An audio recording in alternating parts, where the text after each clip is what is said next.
Sa dulo ng isang makipot at maputik na eskinita sa lungsod, nakatayo ang isang maliit na barong-barong na tila anumang oras ay kayang tangayin ng malakas na ulan.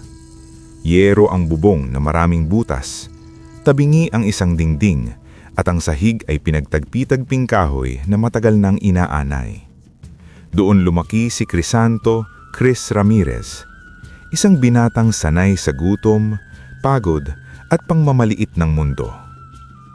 Bata pa lamang siya ay kabisado na niya ang mga tingin ng tao.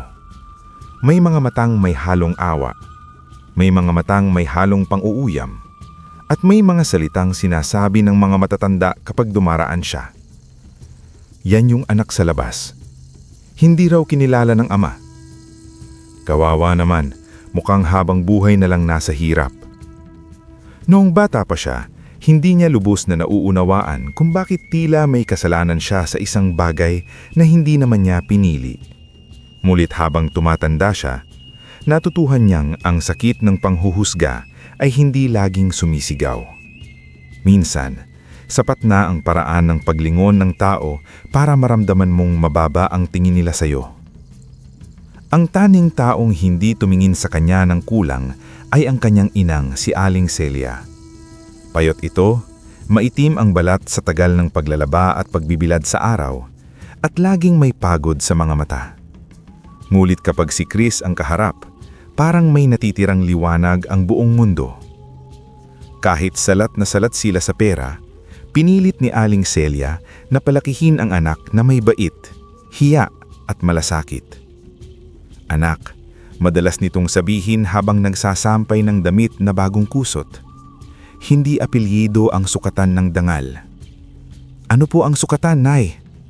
Tanong ni Chris noon, bata pa at may putik pa sa tuhod dahil kakauwi lang sa paglalaro. Nasa puso at gawa, sagot nito. Pwedeng mayaman ang tao pero marumi ang budhi. Pwedeng mahirap pero marangal. Huwag mong ikahiya ang hirap. Ang ikahiya mo ay kung mananakit ka, manggagamit ka, at manlalamang ka. Paulit-ulit iyong narinig ni Chris hanggang sa tila naging dasal na iyon ng kanyang dibdib. Ngulit kahit gaano kaganda ang mga salitang iyon, hindi pa rin maikakailang may mga gabing mas mabigat ang sikmura kaysa pag-asa. Lumaki siyang nakikitang halos maubos ang katawan ni Aling Celia sa trabaho. Sa umaga, naglalaba ito ng mga damit ng kapitbahay at ng mga may kayang pamilya sa kabilang barangay. Sa hapon, namamasukan sa karinderya bilang tagahugas ng pinggan at tagahiwa ng gulay. Sa gabi, minsan ay nananahipa ng punit na uniporme o nagbabalat ng kakanin na ibebenta kinabukasan. Maraming beses nang nagising si Chris sa madaling araw at nadadatna ng ina na nakasandal sa dingding, tulog na tulog, hawak pa rin ang timba sa kanlangan nito. Nay, matulog na po kayo. Sabi ni minsan, marahang inaalis ang timba sa kanlangan nito. Nagising si Aling Celia at ngumiti ng mahina. Konti na lang anak. Ako na po rito. Hindi pa kaya ng mga kamay mo ang ganitong trabaho. Pero kaya ko pong tumulong. Hinaplos nito ang kanyang buhok. Alam kong kaya mo, pero hayaan mo munang maging nanay mo habang kaya ko pa. Doon pa lamang may namuunang pangako sa puso ni Chris. Isang pangakong hindi niya kailanman binigkas ng malakas. Balang araw, hindi na magpapakahirap ang kanyang ina ng ganito. Habang nagbibinata siya, lalo niyang nakikita ang agwat ng buhay nila sa buhay ng mga taong may pera. Kapag dumaraan siya sa tapat ng malalaking bahay, naiisip niya kung bakit may mga batang hindi kailangang mag-alala sa kumkain, sa bayad sa ospital o sa pambiling gamot. Kapag nakikita niyang nagiginig na ang kamay ng ina sa kakalaba para lang maihain sa mesa, kinikirot ang dibdib niya ng galit. Hindi naman masamang tao si Aling Celia. Hindi naman sila nandaya o nanlamang. Pero bakit tila ang bigat-bigat ng buhay para sa kanila? Unti-unti siyang natutunang lumaban. Nakipagsuntukan siya sa mga batang nang aasar sa kanya. Umuuwi siyang may sugat sa labi o gasgas sa braso. Tuwing tatanungin siya ng ina, sasabihin niyang nanapalang siya. Ngulit alam ni Aling Celia ang totoo. "Lumaban ka na naman, no?" Tanong nito minsan habang pinapahiran ng yelo ang namamagang pising niya. Tahimik si Chris. "Anak, habang buhay hindi mo kailangang patunayan ng sarili mo sa suntok. Ano pong gusto niyong gawin ko? Hayaan niyo lang pong tawagin akong walang ama? Hayaan niyo lang pong laitin kayo?" Natigilan si Aling Celia. Ilang sandali itong tumahimik bago magsalita. "Masakit, oo, alam ko iyon. Hindi niyo po alam," nangingilid ang luha ni Chris. "Hindi niyo po alam ang pakiramdam na parang may mali sa akin." Dahan-dahang hinawakan ni Aling Celia ang mukha ng anak. "Alam ko, anak, dahil ako ang unang nasasaktan kapag nasasaktan ka." Napatigil si Chris. Sa mga salitang iyon, mas lalong bumigat ang dibdib niya. "Pwede kang lumaban," sabi pa ng ina, "pero huwag kang magiging masama. Huwag mong hahayaan ang sakit ang tutulak sa iyo na maging katulad ng mga taong naksakit sa atin." Iyon ang mga salitang tumatak sa puso niya. Pagdating niya sa tamang edad, sinubukan niyang hanapin ng marangal na trabaho. Naging kargador siya sa palengke, tagabuhat ng sako ng bigas, pahinante sa tricycle na panghakot ng gulay, at kung minsan ay tumutulong sa isang matandang karpentero. Maliit lang ang kita, pero masaya na siyang nakakauwi ng konting pera. May mga gabing sabay silang kumakain ng lugay na may kaunting tuyo. "Masarap po ba, Nay?" tanong niya. "Kapag kasama kita, masarap," sagot ni Aling Celia. "Naku, lagi niyo na lang pong sinasabi yan." Totoo naman." Napapangiti si Chris kahit paano. Sa mga simpleng gabing ganoon, pakiramdam niya ay kaya pa nilang lumaban sa buhay. Ngunit dumating ang gabing parang biglang gumuho ang maliit nilang mundo. Habang naghahain si Aling Celia ng sabaw na halos tubig na lang, bigla itong napahawak sa dibdib at napaupo sa sahig. Namutla ito, pinagpawisan, hirap na hirap huminga. "Nay!" Agad siyang lumuhod sa tabi nito. Nanginginig ang kamay niya habang inaalaya ng ina. "Anak," pahos na sabi ni Aling Celia, "nahihilo ako." "Nay, tumingin kayo sa akin. Nay!" Humingi siya ng tulong sa kapitbahay. Sa huli, naitagbo nila ito sa ospital. Doon niya unang narinig ang halagang tila sumuntok sa sikmura niya.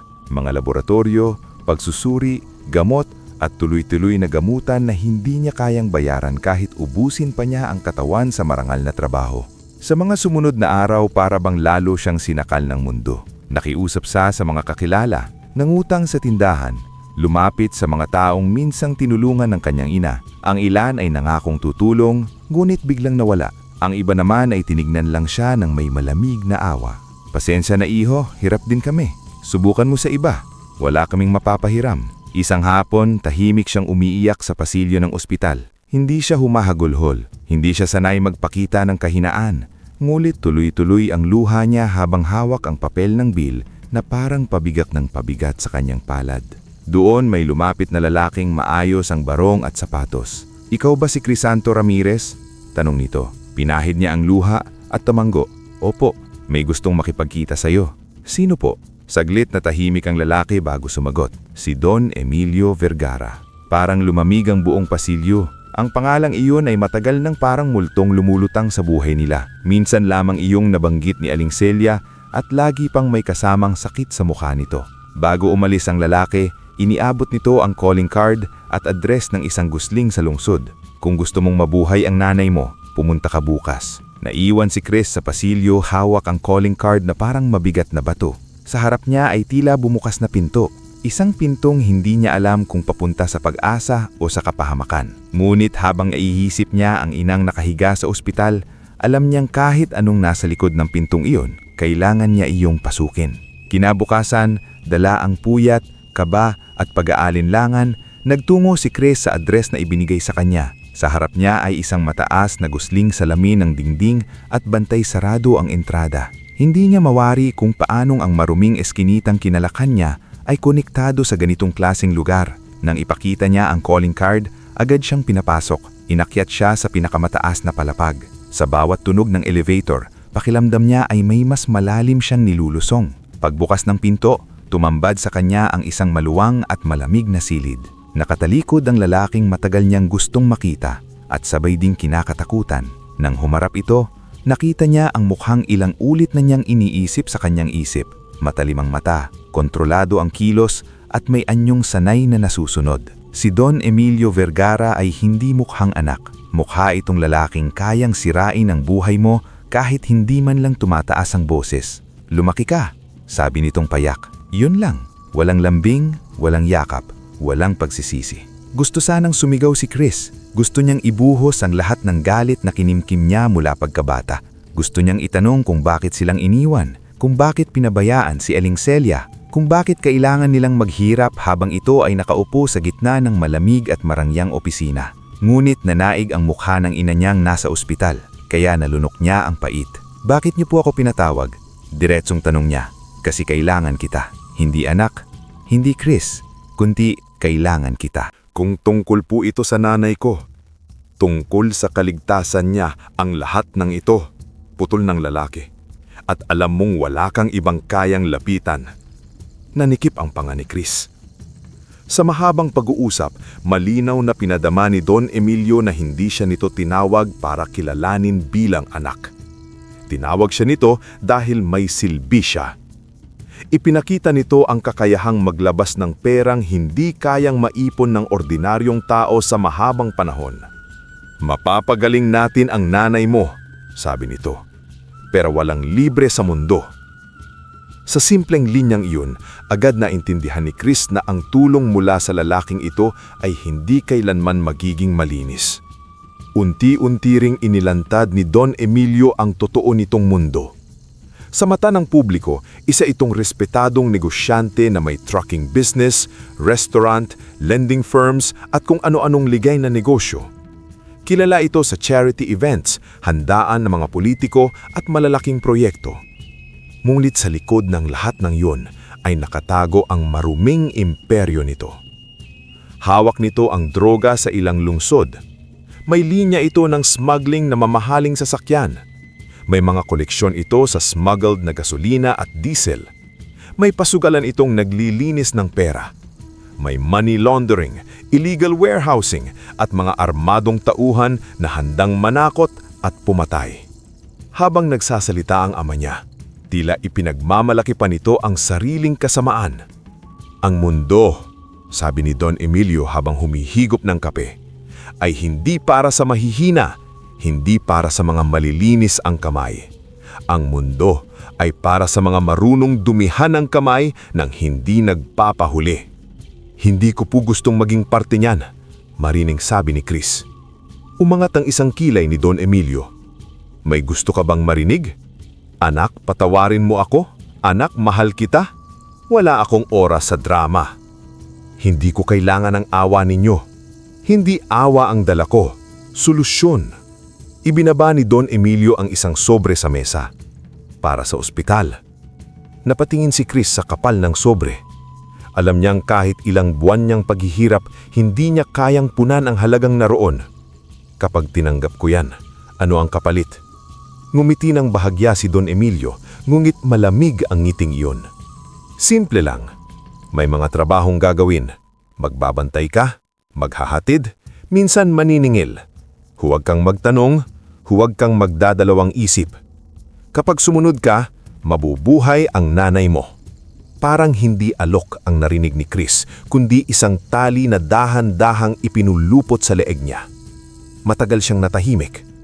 Sa isip niya, naroon si Aling Celia.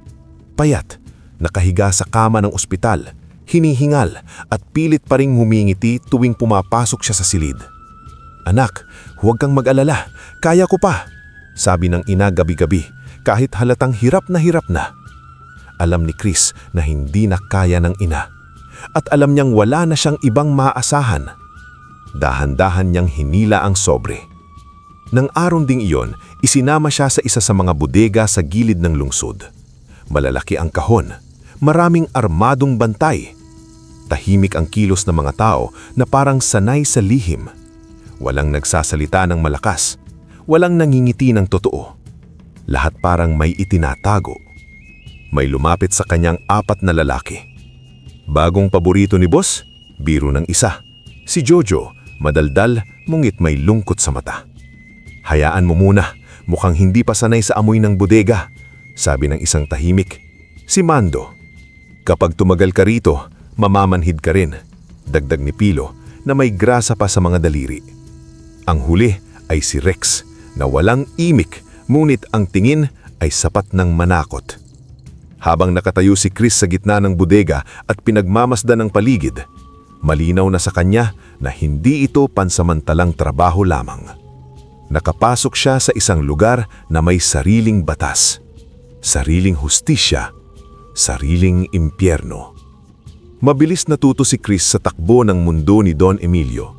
Sa umpisa, pagbabantay lang sa bodega ang ipinagagawa sa kanya.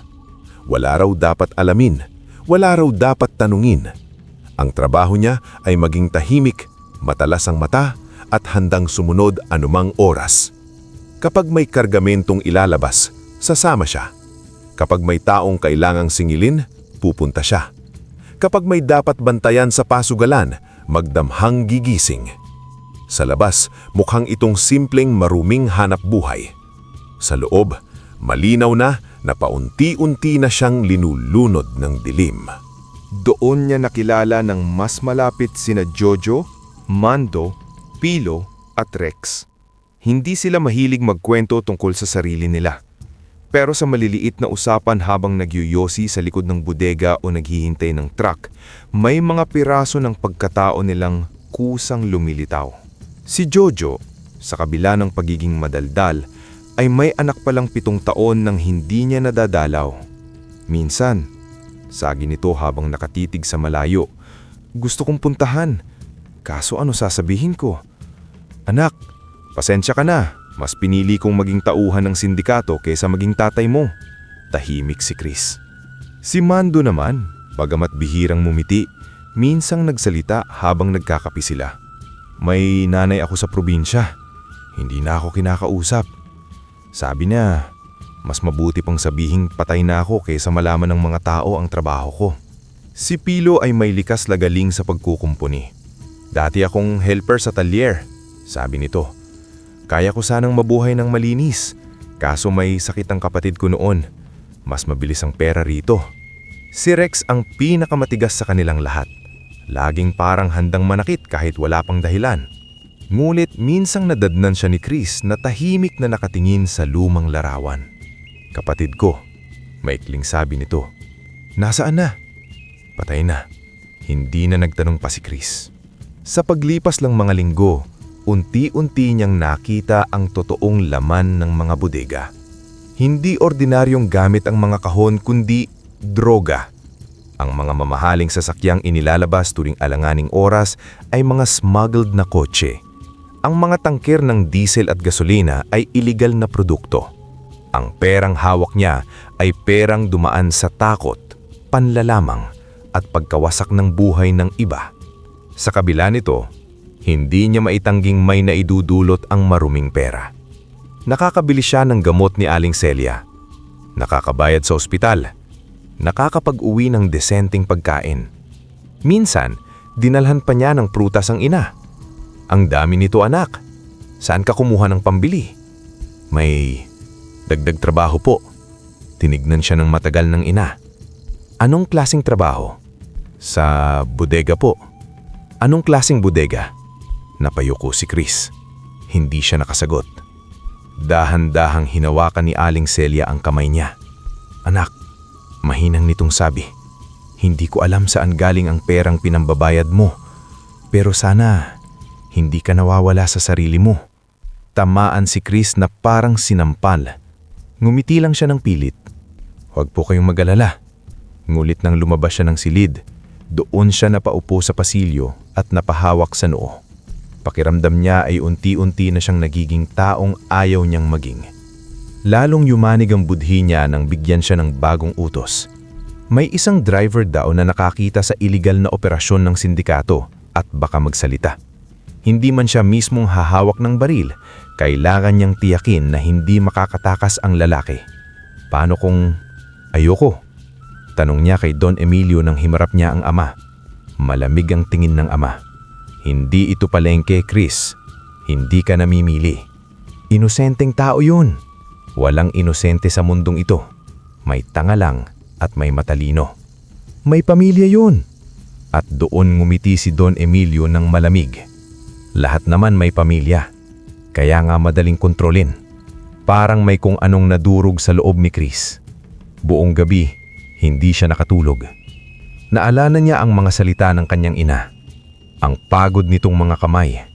Ang kabutihang pilit nitong itinanim sa kanya kahit hirap na hirap ang buhay nila. Naisip niya ring tumanggi. Pero alam niyang kapag tumanggi siya, hindi lang siya ang mapapahamak. Pati si Aling Celia. Pati ang kaunting pag-asang pinanghahawakan niya. Sa unang pagkakataon, naranasan niyang matakot hindi sa ibang tao, kundi sa posibilidad na tuluyan na siyang maging katulad ng sarili niyang ama. At doon niya naisip na kailangan niyang humanap ng ibang daan. Matapos ang isang operasyong nauwi sa habulan at takutan, napahiwalay si Chris sa kanyang mga kasama. Sugatan ng noon niya, hinihingal at gulong-gulo ang isip. Sa kakaiwas sa mga taong maaaring humuli o bumaril sa kanya, napadpad siya sa isang lumang bahagi ng lungsod na tila kinalimutan na ng panahon. Doon niya nakita ang isang wasak na kapilya sa tabi ng isang malaking balete. Tahimik ang paligid, ngunit may kakaibang bigat ang hangin. Habang nakasandal siya sa pader ng kapilya at pilit pinapakalma ang sarili, may narinig siyang mahinang daing mula sa ilalim ng ugat ng balete. Nung una, akala niya ay pusa lamang na naipit. Ngunit nang lumapit siya, may nakita siyang maliit na nilalang na napasok sa kumpol ng alambre at tuyong sana. Kulubot ang balat, maliit ang katawan. Kakaiba ang mga mata, parang matanda ang kaluluwa. Dapat sana'y tumakbo siya. Dapat sana'y huwag na siyang makialam. Pero pinili pa rin niyang tumulong. Maingat niyang inalis ang alambre at inalalayan ang maliit na nilalang. Binuhusan pa niya ito ng kaunting tubig mula sa dala niyang bote. "Ayos ka lang ba?" tanong niya. Umupo ang nilalang at tinignan siya ng matagal. Pagkatapos ay ngumiti ito. "Hindi pa patay ang kabutihan sa puso mo," sabi nito sa maliit ngunit mabigat na tinig. Nagpakilala ito bilang si Lakan Tanggol. Maliit man ang katawan nito, maringal ang tindig at kakaiba ang otoridad ng boses. Parang kaya nitong basahin ang lahat ng sakit at pagkalito sa puso ni Chris. "Matagal na kitang pinagmamasdan," sabi ng duwende. "Bakit ako?" "Dahil naligaw ka, pero hindi ka ipinanganak para manatili sa putik." Napatawang napait si Chris. Ang dali naman sabihin niyan. Ang hirap aminin na gusto mo nang umalis sa dilim. Tahimik si Chris. "Pagod na ako," sabi niya. Pagod na ako. Gusto ko lang namang iligtas ang nanay ko." "Alam ko. Wala akong pagpipilian." "Laging may pagpipilian." "Anong alam mo sa gutom, sa ospital, sa utang?" Tahimik na tumingin sa kanya si Lakan Tanggol. Pagkatapos ay nagsalita. "Mas alam ko kaysa iniisip mo. Marami na akong pusong nakitang nadurog dahil sa kahirapan. Marami ring pusong naging bato dahil sa sakit. Pero hindi lahat ng nasasaktan ay kailangang maging mapanakit." Mula sa maliit na supot na nakasukbit sa baywang ito, inilabas ni Lakan Tanggol ang isang munting kahon na kahoy. Luma iyon, payak at may ukit na parang mga dahon at munting sinag. Iniabot niya iyon kay Chris. "Ano to?" "Pagkakataon." "Anong klasing pagkakataon?" "Ang perang malinis na ilalagay rito ay dodoble pagsapit ng umaga." Natigilan si Chris. "Niloloko mo ba ako?" "Hindi ako marunong magbiro sa mga nasusugatang tao," sagot ng duwende. Tapos, tumitig si Lakan Tanggol sa kanya. Pagkatapos ay nagsalita. "Habang mas malinis ang hangarin mo, mas magiging makahulugan ang biyaya ng kahon. Pero tandaan mo ito, hindi ka nito matutulungan kung patuloy mong lolokohin ang sarili mo." Matagal na walang nagsalita. Sa ulang pagkakataon sa mahabang panahon, pakiramdam ni Chris ay may nakita hindi sa marumi niyang trabaho, hindi sa pangalang idinidikit sa kanya ng mga tao, kundi sa natitira pang kabutihan sa loob niya. Bakit ako? Tanong niya luulit. Dahil marunong ka pang maawa, sabi nila Kantanggol. At dahil kahit sugatan ka na, tumulong ka pa rin sa isang nilalang na wala ka namang mapapala. Paano kung mabigo ako? Bumangon ka. Paano kung matukso ako? Pumili ka ulit. Paano kung huli na ang lahat? Ngumiti ang dende. Kapag humihinga ka pa, hindi pa huli. Pagkakurap ni Chris, tila humina ang liwanag sa paligid. Nandoon pa rin ang balete, ang wasak na kapilya at ang malamig na gabi. Ngulit parang napakalayo na nila Kantanggol. Naiwan siyang hawak ang munting kahon, litong-lito at nanginginig. Ngunit sa kaibuturan ng dibdib niya, may kakaibang init siyang naramdaman. Sa unang pagkakataon matapos ang mahabang panahon, may maliit na pag-asang sumiklab sa loob niya. Pagdating sa bahay, hindi mapigilan ni Chris na subukan agad ang kahon dahil wala pa siyang ibang hawak kundi perang galing sa sindikato. Iyon ang inilagay niya sa loob. Buong gabi niya iyong inisip, umaasang baka sa umaga ay madodoble ang laman at magkakaroon siya ng mas malaking pambayad sa pangangailangan ng kanyang ina. Ngunit kinabukasan, wala ni katiting na pagbabago. Pareho pa rin ang bilang ng perang nasa loob. Nainis at nadismaya siya. Kalokohan lang pala, mahinang sabi niya sa sarili. Muntik na nang itapon ng kahon, pero nang hawakan niya iyon ulit, naalala niya ang malinaw na babala nila Kantanggol. Hindi kikilos ang hiwaga para sa perang marumi. Doon niya naisip na baka kailangan niyang subukan ang isang bagay na matagal na niyang halos nakalimutan, ang kumita ng malinis. Nang araw na iyon, sa halip na dumiretso sa bodega, tumulong siya sa isang matandang karpintero sa palengke na hirap magbuhat ng mga sirang upuan at mesa. Naglinis siya, nag-ayos ng pako at tumulong sa pagkukumpuni. Magkano po bayad? Tanong niya matapos ang maghapon. Ngumiti ang matanda. Maliit lang iho, pasensya ka na. Inabot nito ang konting halaga. Maliit lamang iyon, halos kapos pa sa pamasahe. Pero ramdam ni Chris na magaan iyon sa palad, walang kasamang takot, walang bahid ng pananakot o kasinungalingan. Sa gabing iyon, maingat niyang inilagay ang perang iyon sa kahon. Kinabukasan, nang buksan niya ang kahon, napahinto ang hininga niya. Literal na dumoble ang laman. Paulit-ulit niya iyong binilang. 1, 2, 3, 4. Nanginginig ang daliri niya. Hindi siya makapaniwala. Hindi iyon panaginip. Hindi iyon guni-guni. Totoo ang himala. Naupo siya sa gilid ng papag at naumiyak ng tahimik. Hindi iyon iyak ng takot.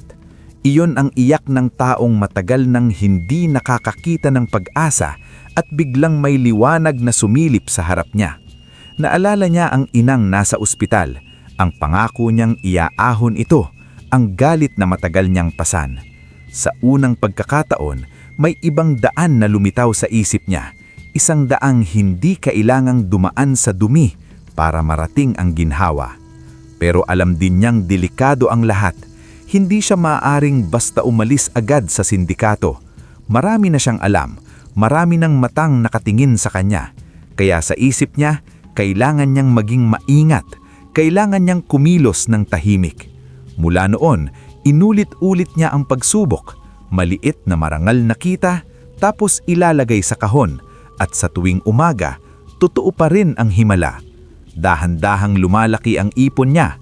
Hindi pa iyon sapat para matawag na kayamanan, pero sapat iyon para magising sa kanya ang paniniwalang kaya niyang iligtas ang kanyang ina ng hindi habang buhay na nakatali sa kamay ng sariling ama. Minsan, dinalhan niya si Aling Celia ng mas maayos na gamot at pagkain. Ang dami nito, anak, sabi ng ina. May utang ka ba? Wala po. Sigurado ka? Opo. Tinignan siya nito ng matagal. Anak, hindi ko man alam ang lahat pero ramdam kong may mabigat kang dinadala. Napangiti si Chris ng mahina. Kaya ko po. Hindi mo kailangang buhatin lahat ng mag-isa. Hindi ko po kayang mawala kayo, Nay. Namasa ang mga mata ni Aling Celia. Ayaw ko ring mawala ka sa sarili mo.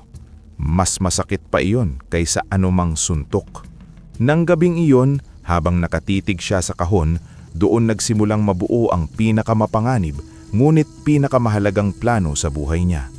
Ang unti-unting paglayo sa mundong nagligtas sa kanyang ina, ngunit unti-unting pumapatay sa kanyang pagkatao. Mula sa araw na napatunayan ni Chris ang hiwaga ng kahon, nagsimula ang isang delikadong dobleng buhay. Sa harap ng sindikato, patuloy muna siyang kikilos bilang masunuring tauhan ni Don Emilio upang hindi agad pagdudahan. Ngulit sa likod ng lahat, lihim siyang maghahanap ng maliliit ngulit marangal na pagkakakitaan, pagkukumpuni ng sirang gamit, pagbubuhat sa palengke, pag-aayos ng lumang upuan at anumang trabahong pwedeng pagkakitaan ng malinis. Sa bawat perang marangal na inilalagay niya sa kahon, nadodoble ang ipon niya. Hindi man agad iyon malaking halaga, ramdam niyang mas mabilis na gumagaan ang buhay nila. Mas kumpleto na ang gamot ni Aling Celia. Hindi na sila nangangamba araw-araw sa pagkain. Nakakabayad na rin siya ng ilang utang nang hindi kinakailangang yumuko sa mali. Higit sa lahat, ang perang ito ay hindi na nagpapabigat sa dibdib niya. Napansin din ni Aling Celia na may nagbabago sa anak. "Bakit parang mas tahimik ka ngayon?" tanong nito minsan. "Hindi ba mas mabuti iyon?" "Depende. May tahimik na payapa, may tahimik na sugatan." Napangiti ng mapait si Chris. "Anong klasing tahimik po ako?" Hinawakan ng ina ang kamay niya. "Anak, hindi mo kailangang buhatin lahat ng mag-isa. Hindi ko po kayang mawala kayo, Nay." Doon napaluha ang ina. Samantala, hindi nalilinlang si Don Emilio. Bilang lalaking sanay sa pagtataksil at lihim, napapansin nitong tila nag-iiba ang kilos ni Chris. Hindi na ganoon kapronte sa maruming utos. Madalas ay tila may sariling iniisip. Hindi pa man nito alam ang buong dahilan, nagsimula na itong magpadala ng mga taong palihim na susubaybayan sa binata. Isang gabi, tinawag siya ni Don Emilio sa opisina. "May tinatago ka ba sa akin?" Diretsyong tanong nito. "Wala po." "Sigurado ka?" "Opo." Tinitigan siya ng ama niyang parang gustong butasin ang mukha niya. "Mag-ingat ka, Chris. Huwag kang gumaya sa mga taong kumakagat sa kamay na nagpapakain sa kanila." Masakit ang linyang iyon. "Hindi niyo po ako pinapakain," sagot ni Chris bago pa niya napigilan ang sarili. "Binabayaran niyo lang ako." Biglang tumaimik ang silid. Dahan-dahang sumandal si Don Emilio sa upuan. "Mas mayabang ka na ngayon." "Mas nag-iisip lang po." "Magkaiba ba yon? Kapag sanay kayong masunod?" "Oo." Nanikip ang panga ni Don Emilio pero numiti itong malamig. "Bantayan ninyo ang batang ito," sabi nito sa mga tauhan sa likod. Simula noon, lalo pang tumindi ang tensyon sa buhay ni Chris. Habang patuloy siyang nag-iipon at nagpaplanong makawala, lumalapit din ang panganib ng pagkabusto. Alam niyang kapag nahuli siya ni Don Emilio, hindi lang siya ang malalagay sa alanganin. Pati si Aling Celia. Pati ang bagong pag-asang unti-unti niyang binubuo at sa gitna ng lahat ng iyon, mas lalo niyang napapansin ang pagod sa mga mata ni na Jojo, Mando, Pilo at Rex. Naisip niyang baka hindi lang siya ang gustong makalabas. Baka marami silang nakakulong. At baka kung may lakas lang ng loob, may mahihila pa siyang iba palabas sa dilim. Habang mas tumitibay ang pasya ni Chris na kumawala, mas nakikita rin niya ang pagod sa mga mata ni na Jojo, Mando, Pilo at Rex. Sa kabila ng matitigas nilang anyo, ramdam niyang hindi rin sila masaya sa buhay na kanilang kinasadlakan. Lahat sila ay may kanya-kanyang sugat. Isang gabi, pagkatapos ng isang delivery, sabay-sabay silang naupo sa likod ng bodega. Tahimik ang paligid. Ang ilaw ay maputla. Ang hangin ay amoy langis at sigarilyo. Biglong nagsalita si Jojo. "Napaginipan ko anak ko kagabi." Walang sumagot agad. "Ano sabi?" tanong ni Chris. "Wala. Nakatingin lang siya sa akin." Napatawa si Jojo ng mapait. "Mas masakit pala iyon kaysa sigawan ka." Si Mando ang sumunod. "Nanay ko, hindi na ako pinapapasok sa bahay. Sabi niya, wag ko raw dalhin ng malas ko sa pinto nila. Si Pilo naman ay nakayuko lang noon. Maya-maya, sabi niya, kaya ko sanang magtayo ng maliit na talyer noon. Kaso, inuna ko ang mabilis na pera. At si Rex, na pinakamatigas sa kanilang lahat, ay tumingin sa dilim at nagsabi, kapag nasanay kang galit, akala mo lakas na iyon. Hindi mo namamalayan, wala ka na palang ibang maramdaman. Matagal na natahimik si Chris. Pagkatapos, saka siya nagsalita. Paano kung may paraan? Napatingin silang lahat sa kanya. Anong paraan? Tanong ni Jojo. Paraan para huminto. Natawa si Rex ng malamig. At ano? Magtitinda tayo ng fishball? Kung kailangan, bakit hindi? Sagot ni Chris. Hindi ganun kasimple. Sabi ni Mando. Alam ko. Sagot ni Chris. Pero hindi ibig sabihin nun, imposible. Hindi niya agad inilantad ang hiwaga ng kahon. Sa halip, isa-isa niyang silang kinausap sa mga sumunod na araw. Sa mga gabing tahimik sa likod ng bodega o habang nagkakape sa tindahang malapit sa terminal, dahan-dahan niyang ibinubukas ang usapan tungkol sa pagod, panghihinayang at posibilidad ng panibagong simula. Sa huli, ipinakita niya ang maliit na ipon na nagawa niyang paladuin mula sa malinis na trabaho. Hindi ito galing sa sindikato. Sang galing? Tanong ni Pilo, sa marangal na paghihirap. At lumaki ng ganyan? Dudang tanong ni Jojo, basta may paraan. Iwas niyang sagot. Sa tulong ng nadodobling ipon mula sa kahon, nagsimula sila sa maliit. Naghanap sila ng mumurahing pwesto at ilang lumang gamit. Hiningi ni Chris ang tulong ni Pilo sa pagkukumpuni, ni Mando sa pagbubuhat, ni Jojo sa paglalapit sa mga customer at ni Rex sa pagbabantay ng lugar. Mula sa simpleng plano, nabuo ang isang maliit na repair shop at pagawaan ng muebles.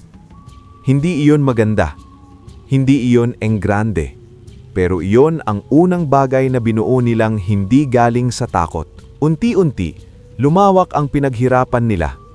Nakapagbukas sila ng maliit na panaderya sa tabi ng shop at kalaunan ay isang payak na karinderya. Sa unang mga linggo, kopos ang kita at pagod ang katawan nila. Mulit iba ang pagod ng taong marangal ang pinaghirapan. Kahit masakit ang likod at kulang ang tulog, mas tahimik ang isip nila sa gabi. Isang gabi, matapos magsara, sabay-sabay silang kumakain ng pandesal at pansit sa harap ng shop. Pare, sabi ni Jojo kay Chris. Ang weird, no? Dati mas makapal pera natin. Pero ngayon parang mas malaki ang hangin sa dibdib. Dahil ngayon, humihinga tayo ng hindi nagtatago. Sagot ni Chris. At least, kapag sinabing upuan ang ginagawa ko, upuan talaga. Hindi takip sa droga. Napatawa sila ng sabay. Kahit si Rex, bahagyang ngumiti. Sa unang pagkakataon, nakita ni Chris silang tumatawa hindi dahil sa paglalasing o sa maruming biro, kundi sa simpleng saya ng pagkakaroon ng maayos na simula. Ngunit alam niyang hindi sila basta pakakawalan ng nakaraan. At sa bawat araw na lumalakas ang negosyo nila, mas lalo ring lumalapit ang mata ng panganib mula kay Don Emilio. Habang lumalaki ang kanilang bagong negosyo, dumating din ang bagong mukha ng pagsubok. Hindi porket malinis na ang tinatahak nilang landas ay madali na ang lahat. Dumami ang bayarin sa renta, permit at materyales. May mga gamit na kailangan palitan, order na kailangan habulin, at mga araw na matumalang benta. Unti-unti nilang naintindihan na ang marangal na pag-angat ay mabagal, masakit at hindi palaging may kasigurahan. Lalong tumitindi ang pressure dahil tila may mga tumay na gustong humila sa kanila pababa. May supplier na biglang umurong. May customer na natakot at hindi na bumalik. May permit na paulit-ulit na naantala. Hindi na kailangan magsalita pa si Don Emilio para maintindihan ni Chris na ito ang paraan ng ama niya para ipaalala kung sino pa rin ang may hawak ng kapangyarihan. Isang gabi, nadatnan ni Chris si Jojo na tahimik sa gilid ng shop. Anong problema? Tanong niya. Na-ospital ang anak ko. Nanlaki ang mata ni Chris. Bakit hindi mo sinabi agad? Wala rin naman akong maiaambag kung sasabihin ko. Wala akong pera. Mula sa likod narinig nila si Mando. Yung may-ari ng pwesto gusto na ng advance na renta. Si Pilo na may lumapit hawak ang sirang makina. Kailangan na tong palitan. Hindi na aabot sa susunod na linggo. At si Rex na tahimik na nakasandal sa poste ay nagsabi lang ng, "Pinagtiyempohan tayo." Parang sabay-sabay bumagsak ang bigat ng mundo kay Chris. Sa gitna ng kagipitan, may lumapit sa kanya na dati nilang kasamahan sa sindikato. "Isang gabi lang pre, magbabantay ka lang sa kargamento. Ang bayad, sapat para makaahon kayong lahat." Tumanggi si Chris na unong-una. "Ayaw ko na." Natawa ang lalaki. "Ayaw mo na? O wala ka lang choice kaya gusto mong magpanggap na malinis?" Nagngit-ngit si Chris pero hindi sumagot. "Isang gabi lang," ulit ang lalaki. "Hindi mo naman kailangan sabihin sa mga kaibigan mo." Doon siya tanalo. Sa takot na bumagsak ang lahat, pumayag siya. Pagkatapos ng maraming transaksyon, umuwi siyang hawak ang malaking pera, ngunit may mabigat na bato sa dibdib. Hindi niya natignan ng diretso ang mga kasamahan niya kinabukasan. Pakiramdam niya ay niloko niya hindi lang sila, kundi pati ang sarili niya. Gayunman, sa desperasyon, inilagay pa rin niya ang perang iyon sa kahon at umasa kahit minsan ay kikilos ang hiwaga para iligtas sila. Pagsapit ng umaga, walang nadagdag ni isang kusing. Tahimik ang kahon. Malamig. Parang may nagsasabing, "Hindi mo pwedeng dayain ang biyaya." Buong araw siyang tahimik. Napansin iyon ni Jojo. "Anong nangyari sa'yo?" "Wala." "Ang pangit ng wala mo." Hindi sumagot si Chris. Nang gabing iyon, umupo siyang mag-isa sa loob ng shop at tahimik na umiyak. Hindi siya umiiyak dahil sa pera. Umiiyak siya dahil natuklasan niyang kahit gaano nakalayo ang narating niya, may bahagi pa rin sa kanyang madaling tukso ng takot at kakulangan.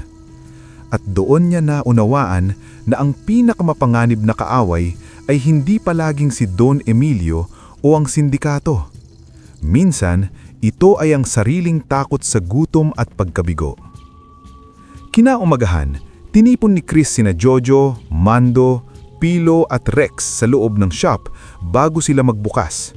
Nanginginig ang boses niya habang inaamin ang nangyari, na muli siyang tumanggap ng maruming rakit, na sinubukan niyang ilagay ang perang iyon sa kahon at na hindi gumana ang hiwaga. Hindi siya nagdahilan, hindi siya nagpalusot. Tahimik niyang sinabi ang totoo, handang tanggapin kung lalayo ang ito sa kanya. Sa halip na sigawan siya, natahimik ang apat.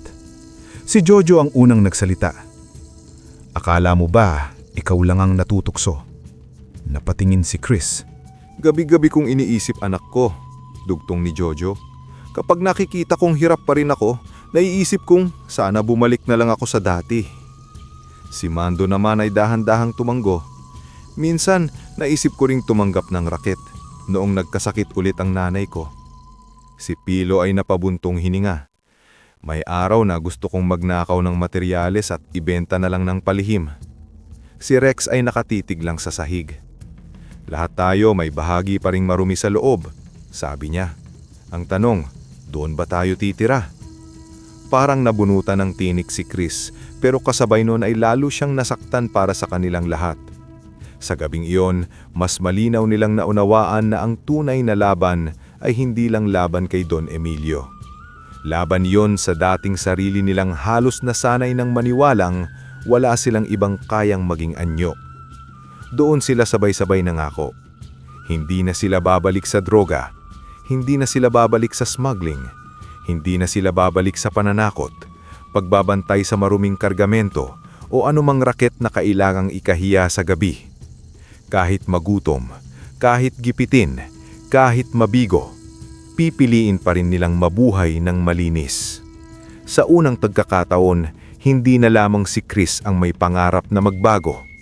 Pati ang kanyang mga kaibigan ay sabay-sabay nang tumatayo para sa dangal na matagal nang ninakaw sa kanila ng gutom at takot. Muli silang nagsimula. Mula sa pinakamaliit na marangal na kita, inilalagay nila ang bahagi sa kahorn. At tulad ng dati, bumalik ang hiwaga. Dumudoble ang perang malinis. Bawat dobleng biyaya ay tila may kasamang paalala na ang kabutihan ay hindi palaging mabilis, pero hindi rin nito iniiwan ang pusong nagsisikap tumayo muli. Habang lumilinaw ang kanilang hangarin, unti-unti ring nagtipon si Chris ng mga ebidensya laban kay Don Emilio. May mga kopya ng transaksyon, may mga larawan ng kargamento, may mga pangalan ng taong sangkot sa droga, smuggling, iligal na gasolina at diesel at pasugalan. Hindi na siya kontentong tumakas lamang. Alam niyang habang malaya ang ama, marami pang buhay ang masisira. Isang gabi, dinalaw niya si Aling Celia. "Nay," sabi niya habang hawak ang kamay nito, "matatapos din ito." Mahina ang ngiti ng ina. "Anak, pagod ka na." "Opo. Pero bakit parang mas matatag ka ngayon?" Napabuntong hininga si Chris. "Kasi po, ngayon alam ko na kung ano ang gusto kong ipaglaban." "Ano?" "Kayo, sila, at sarili ko." Tumingin si Aling Celia sa kanya ng buong lambing. "Yan ang tunay na lakas, anak. Hindi ang kayang manakit, kundi ang kayang tumigil sa pananakit." At sa sandaling iyon, lalo pang tumibay ang loob ni Chris. Panahon na para harapin ang lalaking matagal ng anino sa kanyang pagkatao. Hindi na nagtagal ang paghihintay. Dahil sa pagtagas ng epidansya at sa unti-unting pagbagsak ng mga iligal na galaw nito, nawalan ng pasensya si Don Emilio. Ipinatawag niya si Chris sa isang lumang bodega na matagal nang ginagamit sa mga lihim na transaksyon. Alam niyang pawede yung bitag. Alam niyang pwede na siyang hindi makalabas ng buhay. Pero hindi na siya umatras. Pagdating niya roon, madilim ang paligid at iilan lamang ang ilaw. Nakatayo sa gitna si Don Emilio, malamig ang mukha at puno ng puot ang mga mata. May mga tauhan sa gilid, ngunit halatang gusto nitong sila lang ang mag-usap. "Akala mo ba hindi ko malalaman?" Malamig nitong tinanong. "Matagal niyo naman tong alam ang lahat," sagot ni Chris. "Pinakain kita, binayaran ko ang ospital ng nanay mo, binuhay kita." "Hinding-hindi niyo po ako binuhay," marining sagot ni Chris. "Ginamit niyo ako." Nanikipang panga ni Don Emilio.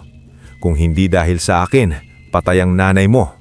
Kung hindi dahil sa inyo, baka hindi rin ako nalunod sa maruming buhay. Biglang natawa si Don Emilio, pero malamig ang tawang iyon. "Mahina ka, gaya ng nanay mo. Pareho kayong nabubuhay sa awa." Nagninig si Chris sa galit. "Huwag niyo siyang idamay." "Bakit? Totoo naman. Isang iyak lang ng nanay mo, bumigay ka agad. Mas mabuti nang bumigay dahil sa pagmamahal kaysa mabuhay ng walang puso." Sa puntong iyon, tuluyan ang nagliyab ang galit ni Don Emilio. "Pagmamahal?" sigaw nito. "Anong alam mo sa pagmamahal? Ang alam mo lang ay manghingi. Ang buhay na meron ka ngayon, lahat yan dahil sa akin. Naging ginhawa man iyon, may kapalit namang dugo. Wala kang karapatang husgahan ako. May karapatan ako dahil isa ako sa mga sinira nyo." Doon biglang inilabas ni Don Emilio ang baril at itinutok iyon kay Chris. Natahimik ang buong bodega. Parang huminto ang hangin. At doon, sa tindi ng galit, sumigaw si Don Emilio ng buong puot. "Putang ina, guminhawa ang buhay mo dahil sa akin." Tumitig lang si Chris sa ama niya. Hindi siya umurong. Hindi siya nagmakaawa. Kung mamamatay man siya, ayaw niyang mamatay na nakaluhod sa kasamaan. Sa sandaling iyon, biglang nag-iba ang init ng hangin. May kakaibang liwanag na sumingaw mula sa madilim na sulok. Napalingon si Chris, at mula sa gilid ng anino, lumitaw si Lakan Tanggol. Hindi man lang nakagalaw si Don Emilio sa pagkabigla. Sa isang kisap mata, ang baril sa kamay nito ay biglang uminit ng husto. "Ah!" Napabitaw si Don Emilio. Nagbabaga ang bakal. Parang pulang apoy ang dumaloy sa baril hanggang sa ito'y mabiyak at masira sa sobrang init. "Himala!" sigaw ng isa sa mga tauhan. Ngunit hindi pa sila nakakaalpas sa pagkabigla nang marinig ang malalakas na yabag at sirena mula sa labas. Ilang segundo pa, Bumukas ang malaking pinto ng bodega. Pumasok ang mga pulis. Don Emilio Vergara, huwag gagalaw! Nagkagulo ang paligid. May mga tauhang nagtangkang tumakas ngulit na abutan. May mga sumuko agad. At sa gitna ng lahat ng iyon, nakatayo lang si Chris. Hinihingal, nanginginig, pero buhay. Ipinakita ng mga pulis ang mga warrant at ebidensyang hawak laban kay Don Emilio. Mga dokumento, recordings, pangalan ng mga kasabwat at listahan ng mga iligal na operasyon nito. Droga, smuggling ng mamahaling sasakyan, smuggled na gasolina at diesel, pasugalan, money laundering, illegal warehousing at mga armadong operasyon. Habang kinakaladkad siya palabas, galit na galit pa ring tumingin si Don Emilio kay Chris. Wala kang utang na loob! Matigas ang boses ni Chris nang sumagot. Mas malaki ang utang ko sa budhi ko. Sa unang pagkakataon, nawala ang kapangyarihang matagal nang ipinagyayabang. Hindi bala ang tunapos sa paghahari niya, kundi ang sarili niyang kasamaan, ang katotohanan, at ang hiwagang kumampi sa pusong piniling magbago. Matapos ang pagbagsak ni Don Emilio, sa unang pagkakataon ay nakahinga ng maluwag si Chris at ang kanyang mga kaibigan. Hindi agad nabura ang lahat ng sugat ng nakaraan. May mga gabing nagigising pa rin si Chris na pawis na pawis. Akala niya ay may hahabol pa rin sa kanya sa sindikato. May mga sandaling tahimik si Rex, malalim ang iniisip. May mga araw na napapabuntong hinga si Jojo kapag naaalala ang mga taong nawala sa kanya. Pero ngayon, wala nang aninong patuloy na hahabol sa kanila mula sa dilim.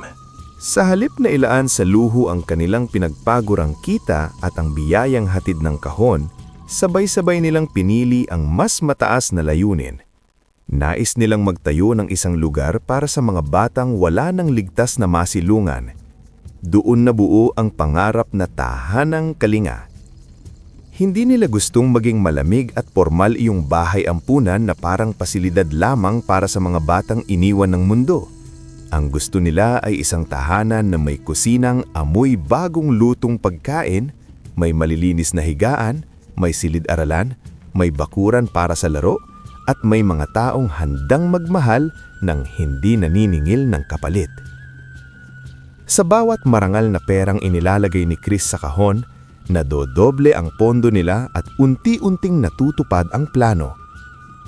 Habang itinatayo ang tahanang kalinga, makikita kung paano nagbago ang papel ng bawat isa sa magkakaibigan.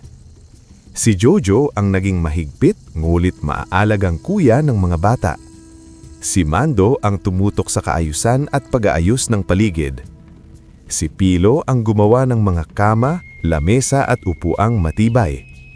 Si Rex na dating pinakamatigas ang mukha ang unti-unting naging tahimik ngulit maaasahang tagapagtanggol ng mga musmos. Si Aling Celia naman ang naging puso ng kusina at ng buong tahanan.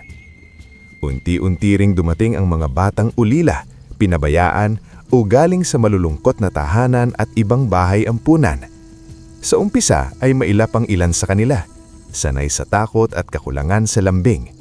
Ngunit sa pagdaan ng mga araw, naramdaman nila ang init ng lugar. Hindi sila basta pinapakain at pinapatulog lamang. Kinakausap sila, niyayakap, pinapakinggan, itinuturing na may halaga. Minsan, nadatnan ni Chris ang isang batang babae na ayaw kumain. "Anong pangalan mo?" tanong niya. "Lia po." Mahinang sagot. "Bakit ayaw mong kumain?" "Baka po magagalitan ako." "Sino ang magagalit?" Nayuko ang bata. "Dati po kasi, kapag dumadami ako sa pagkain, pinapalo ako." Parang may kumurot sa puso ni Chris. Lumuhod siya sa harap nito. "Dito, walang papalo sa'yo dahil gutom ka." "Totoo po." "Oo."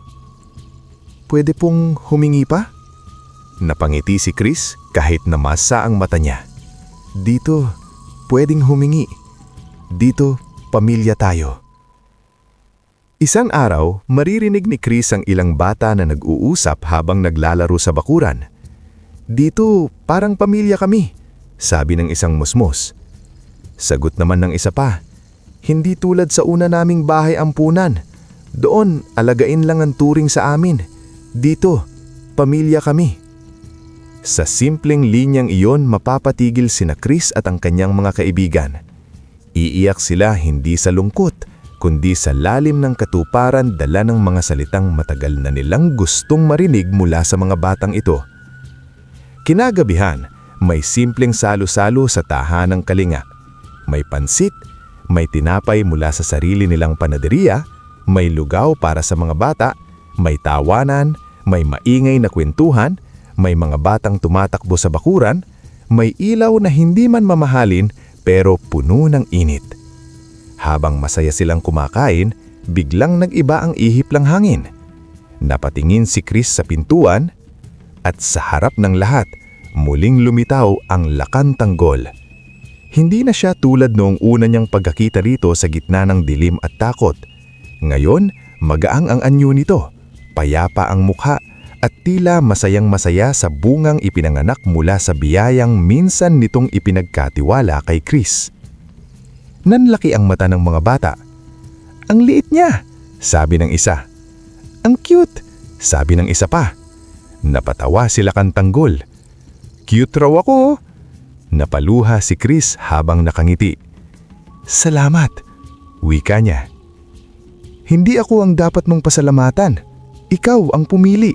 Araw-araw, kahit mahirap." Lumapit si Aling Celia at yumuko ng bahagya. "Maraming salamat sa pagligtas sa anak ko." Ngumiti sila Kantanggol. "Hindi ko siya iniligtas.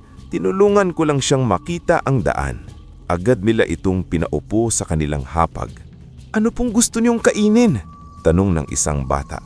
"Lahat!" mabilis na sagot nila Kantanggol. Natawa ang lahat. Pinakain nila ang duwende ng tinapay, pansit, sabaw at paborito ng mga bata. Habang sabay-sabay silang kumakain at nagtatawanan, mga bata, magkakaibigan, Aling Celia at ang munting duwende, doon lubos na naunawaan ni Chris ang pinakadakilang hiwaga ng kanyang buhay. Hindi lamang pera ang dinoble ng kahon, dinoble nito ang pag-asa, dinoble nito ang pagkakataong magbago, at higit sa lahat, dinoble nito ang pamilya na minsan ay inakala niyang hindi niya kailanman magkakaroon.